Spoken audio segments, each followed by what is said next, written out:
Chers amis, bonjour, j'espère que vous allez bien, parce que nous on est en pleine forme.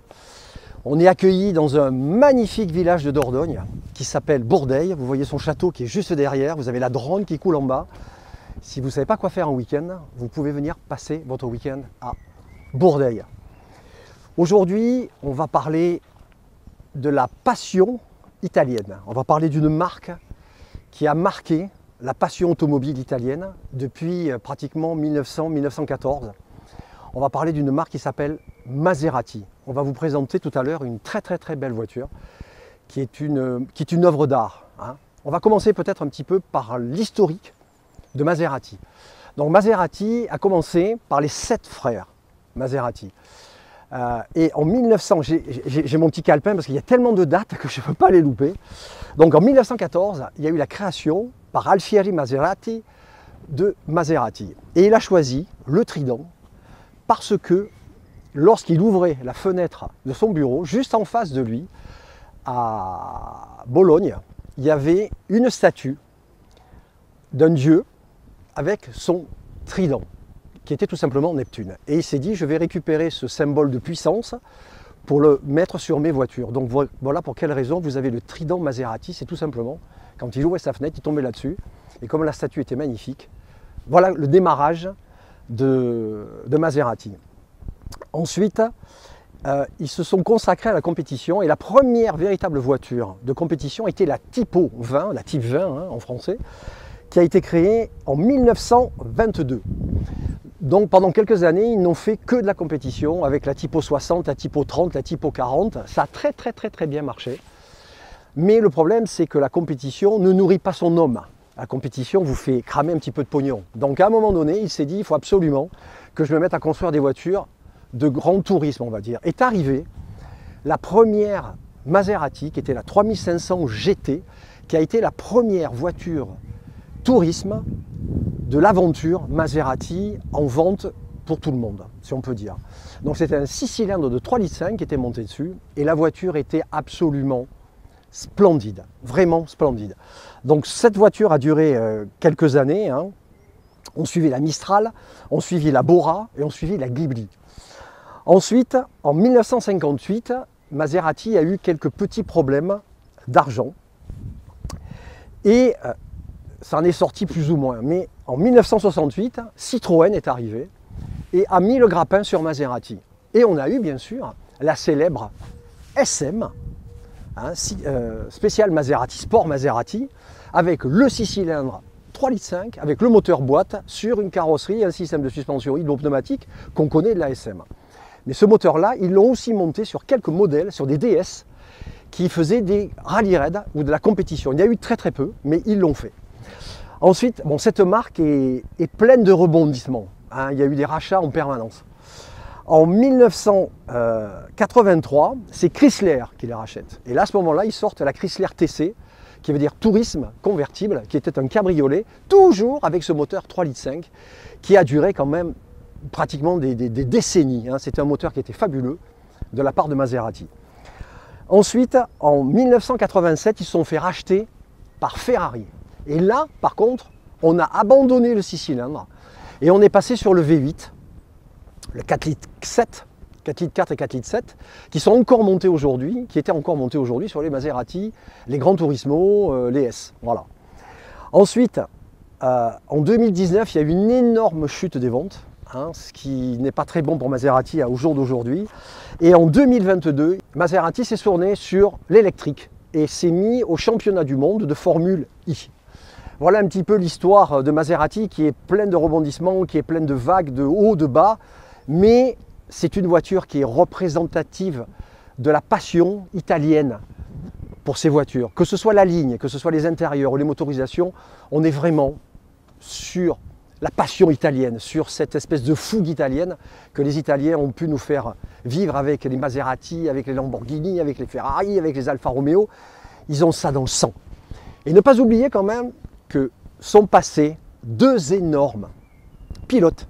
Chez Maserati, c'est Stirling Moss, qui a quand même été un des plus grands pilotes automobiles du monde, et Emmanuel Fangio, bien sûr, Emmanuel Fangio, Italie oblige. Alors toujours dans ce magnifique site de Bourdeil, hein, je vais vous présenter la Maserati d'aujourd'hui, qui est une Grande Turismo S.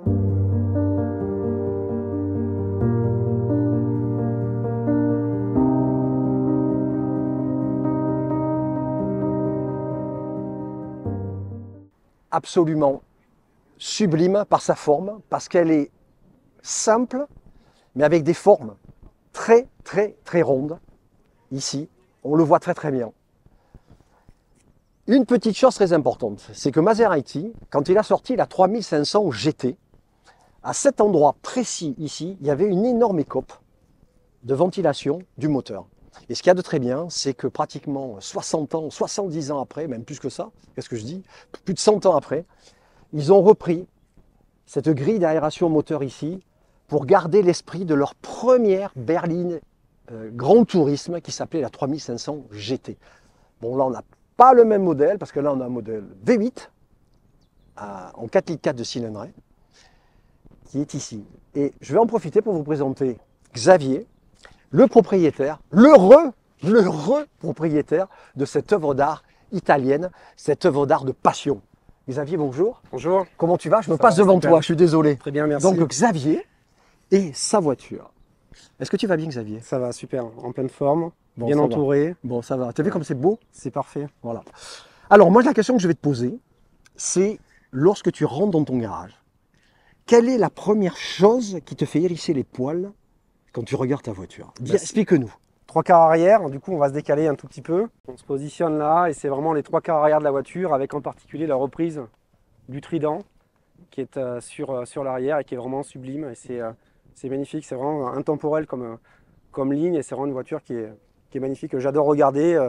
J'ai souvent plaisir à débâcher la voiture, à la regarder sans forcément la démarrer, mais juste la voir. Ça, c'est ce qu'on appelle, mes enfants, c'est ce qu'on appelle la passion. Ensuite, la deuxième question que je vais te poser, je vais me permettre d'ouvrir ta voiture. Tu vas m'expliquer, quand tu mets tes fesses dans le fauteuil, qu'est-ce qui te fait hérisser les poils une nouvelle fois? Qu'est-ce que c'est? Quelle est la partie de la voiture qui te semble pour toi le plus fantastique? 2 choses. Le trident sur le volant, c'est génial. Et puis la mythique horloge qui est sur le tableau de bord, qu'on reprend, qui est historique, qu'on a vu sur plein de modèles auparavant et qu'on poursuit. Donc c'est génial. En fait, c'est vraiment deux clins d'œil sur le passé et qu'on retrouve sur des véhicules relativement récents, quoi. Très bien. Bon, tu vas nous parler un petit peu de ta passion automobile. Qu'est-ce qui t'a, depuis quand tu es mordu par ce virus de la passion automobile? Qu'est-ce qui t'y a amené? Raconte-nous un petit peu. La passion auto, elle est née très jeune, vraiment quand j'étais enfant, en particulier en regardant les courses automobiles, la Formule 1 notamment, et très vite, en fait, je me suis pris de passion pour les véhicules de sport, les véhicules qui allaient vite. Donc, les marques, entre autres italiennes, m'ont fait rêver. J'ai eu assez jeune, en fait, des véhicules déjà italiens, alors qui étaient certes généralistes, mais des Alfa, j'en ai eu 3, hein, donc déjà, assez tôt, assez jeune, j'ai eu ce type de véhicule et la passion. Et puis, après, j'ai souhaité un petit peu plus tard en fait pouvoir allier à la fois la passion et la famille. La passion Maserati, on vient de le voir, et la famille, puisque là on est sur un vrai GT, un vrai coupé 4 places, et c'est un véhicule en fait que j'ai plaisir à utiliser, essentiellement le week-end, les vacances et surtout en famille avec mes 2 enfants qui sont en bas âge et qui sont à l'arrière. Donc ça permet d'allier à la fois la passion et de rester tout simplement ensemble en famille. Ça, c'est bien. Et qu'est-ce qui t'a fait choisir exactement Maserati? C'est la ligne de la voiture? C'est quoi? C'est la possibilité de te retrouver dans une voiture mythique italienne? Ouais, en fait le choix s'est quasiment imposé à moi. C'était la conjonction de plusieurs choses. C'est la ligne, on l'a vu, qui est assez intemporelle. Vous l'avez peut-être vu, mais il y a la nouvelle version qui vient juste de sortir ouais. Qui est une évolution, mais ce n'est pas une révolution. Donc on voit que la ligne a vieilli certes, mais elle a très bien vieilli. Elle reste tout à fait dans le coup. Et pourquoi ce modèle? Comme je viens de le dire, je voulais à la fois une italienne, à la fois un véhicule V8, je voulais un véhicule qui chante, qui fasse du bruit, et là pour le coup on va être servi, je pense que tout à l'heure on aura l'occasion d'en profiter. Et je l'ai dit, je voulais absolument en fait pouvoir être à 4 à l'intérieur. Alors découpé, il y en a beaucoup, découpé Grand Tourisme à 4 places, il y en a un petit peu moins, mais avec des vraies places à l'arrière, il n'y en a quasiment plus. Et donc là la conjonction de véhicules italiens, du V8, de la place devant et surtout de la grande place derrière, ça m'a permis en fait de réaliser ma passion et de prendre ce véhicule et de m'en servir assez souvent. Donc vous allez écouter tout à l'heure, c'est une des voitures italiennes avec ce V8 là, qui est un V8 Ferrari, qui était monté d'ailleurs sur la Daytona. Vous allez écouter le chant de cette voiture. Il est très particulier, même par rapport à une Ferrari, on arrive à trouver la différence. C'est une des voitures italiennes qui chante le mieux. On va dire que c'est le plus beau des barytons italiens. Voilà. Tu peux nous présenter ton moteur peut-être? Allez. Allons-y. Voyez un petit peu ces lignes, tout est en rondeur, hein. Il n'y a pas d'angle. C'est vraiment... quand vous reprenez la 3500 GT, je le répète encore, qui était la première vraiment GT de chez Maserati, on retrouve un peu ces lignes très rondes. Donc on a un très très beau... Alors, toujours ce trident. Hein. Viva Italia. Ouais, Viva Italia. Est-ce que tu aimes les pizzas? Ah aussi, oui. Les pâtes à la bolognaise. Ouais. Ça c'est vachement important. On va retrouver en fait, pour l'anecdote, le couvre-culasse en fait qui est en rouge sur la version 4 litres 7 comme on l'a évoqué, donc les versions S ou par la suite les versions Sport. Et sur les entre guillemets les plus petites versions en 4 litres 2, en fait on va retrouver des couvre-culasses qui ne sont pas rouges mais qui sont grises. Donc c'est aussi comme ça qu'on arrive à les différencier en ouvrant le capot. Mon cher Xavier, maintenant que tu as ça, parce que ça quelque part c'est un Graal de voiture italienne, que penses-tu faire dans le futur? Est-ce que tu penses la garder? Est-ce que tu penses la changer? Passer sur un modèle un petit peu plus gros? Passer sur une Ferrari?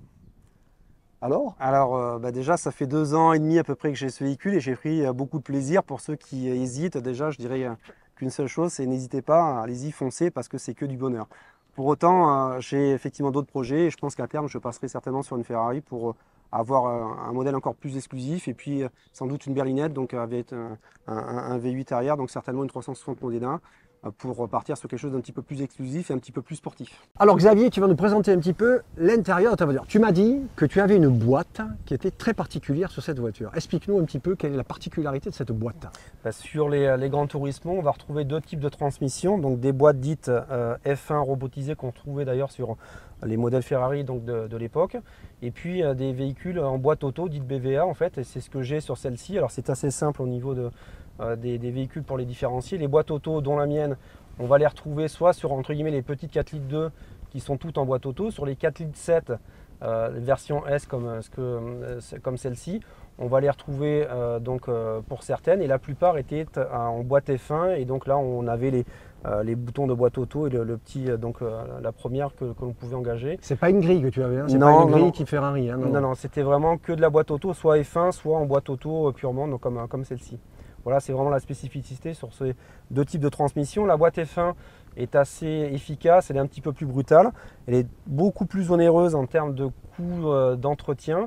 Et donc moi j'ai mis beaucoup de temps à trouver celle-ci qui cochait toutes les cases en fait d'historique, de kilométrage, et surtout en boîte auto. Je voulais quelque chose qui se rapproche beaucoup plus de la philosophie du véhicule comme tu l'as présenté, qui est un véhicule de grand tourisme, qui n'est pas spécifiquement un véhicule de sport. Et donc cette boîte auto correspond beaucoup plus à la philosophie du véhicule. Xavier, si tu nous faisais cantare.